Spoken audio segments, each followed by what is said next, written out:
आरंभ में मसीह के कथन अध्याय भाग 5। पर्वत और नदियां बदल जाती हैं, धाराएं अपनी दिशा में बदलती रहती है और मनुष्य का जीवन उतना स्थायी नहीं होता जितना पृथ्वी और आकाश का। केवल सर्वशक्तिमान परमेश्वर का श्रावत और पुनर्जीवित जीवन है, जो पीढ़ी दर पीढ़ी श्रावत रूप से चलता रहता है। सभी चीजें और घटनाएं उसके हाथों में है और शैतान उसके पैरों तले हैं। आज परमेश्वर अपने पूर्व निर्धारित चयन के कारण ही हम लोगों को शैतान के चंगुल से बचाता है। वह वास्तव में हमारा उद्धारक है।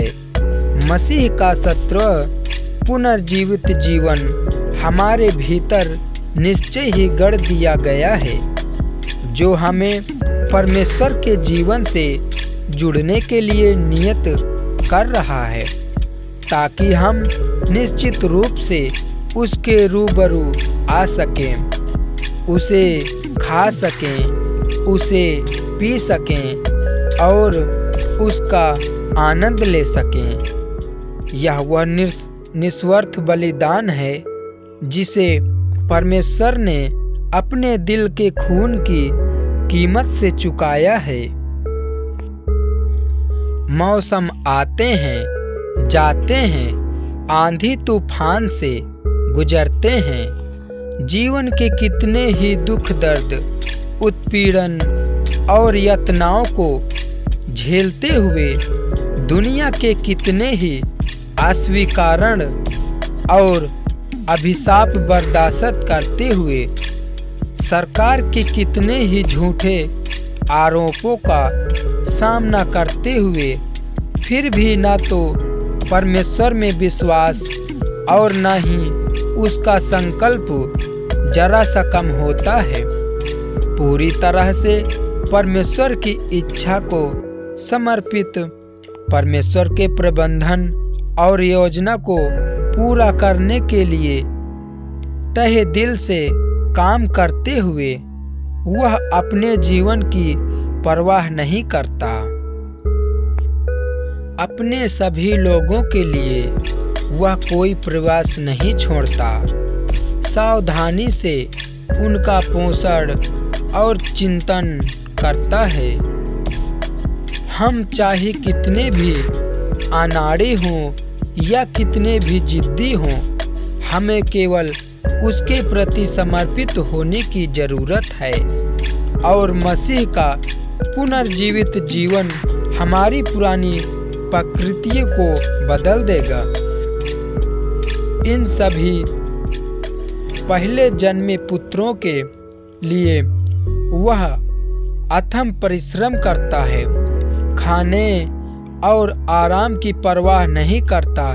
कितने ही दिन और रात गुजरे, कितनी ही तेज गर्मी और जमाने वाली ठंडी से गुजरना पड़े, वह स्नोह में तहे दिल से निगरानी करता है।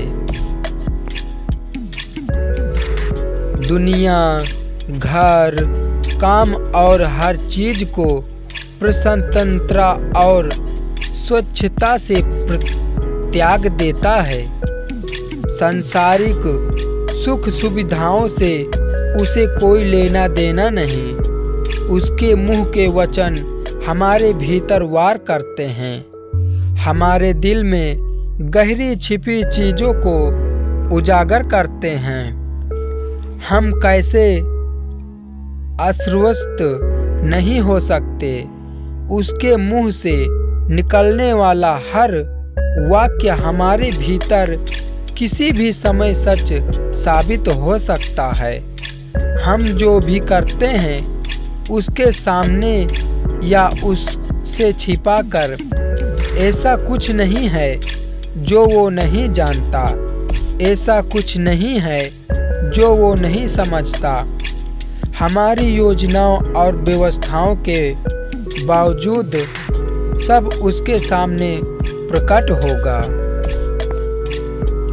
उसके सामने बैठकर अपनी आत्मा में आनंद महसूस करते हुए, सुखी और शांत रहते हुए, फिर भी हमेशा खालीपन और परमेश्वर के प्रति सचमुच दृढ़ महसूस करना, यह एक अकल्पनीय आश्चर्य है और इसे हासिल करना असंभव है। पवित्र आत्मा पर्याप्त रूप से साबित करता है कि सर्वशक्तिमान परमेश्वर एक सच्चा परमेश्वर है। यह एक अकाट्य प्रमाण है। इस समूह के हम लोग वास्तव में अवर्णनीय रूप से धन्य हैं। यदि परमेश्वर का अनुग्रह और दया नहीं होती तो हमारा विनाश हो जाता और हमें शैतान का अनुसरण करना पड़ता। केवल सर्वशक्तिमान परमेश्वर ही हमें बचा सकता है।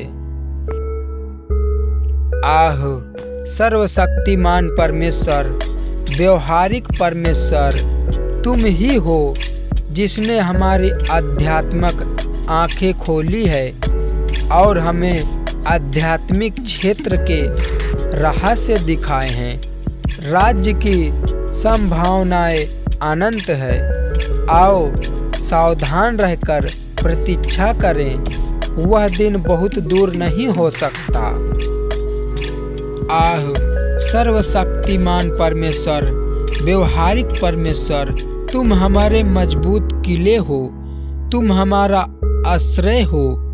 हम तुम्हारे पंखों के नीचे सिमटते हैं और आपदा हम तक नहीं पहुंच सकती। ऐसी है तुम्हारी दिव्य सुरक्षा और देखभाल।